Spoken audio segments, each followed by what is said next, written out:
this is our Christmas train this year. It's a little different than last year because we don't have one main control panel this year. This year we have 3 different control panels. This is the main one. Then we have 2 remote panels out there that the family gets to press. So everybody gets to have fun pushing buttons this year, not just me.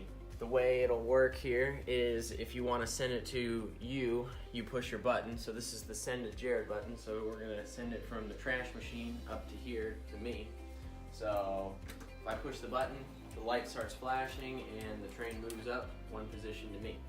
So now if somebody elsewhere in the room, like this is Grace's button, pushes the Grace button, it will actually skip all the positions and come straight to her.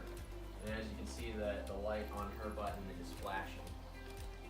So it'll pass the cat, come on over here. And just like that, it stops. So now if you had, let's say she had some wrapping paper or something, or tin foil or whatever, and put it into that little machine right there, then she just pushes her button 1 more time, and it automatically goes to the trash machine over here. Dumps it right in and sends it up. And then the train can run again while the lift is running. So these 2 processes can run simultaneously, no problem.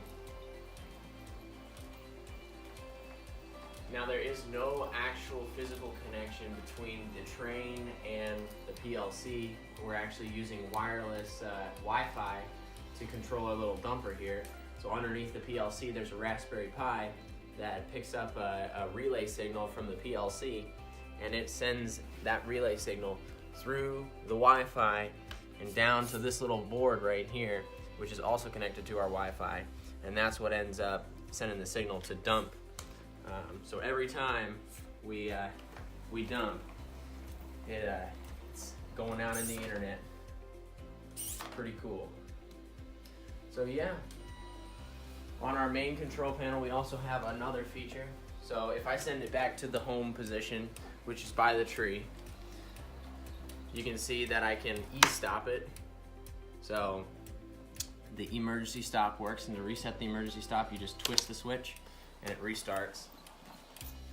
And then this button says speed control on it, but because we're only running 12 volts this year, I decided that the train was moving slow enough, and so I switched it into a forward-backward mode.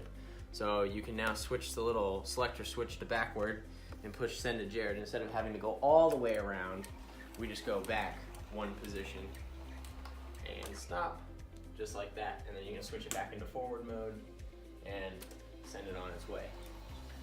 So yeah, that is pretty much the Christmas train this year. It's pretty neat. So yeah.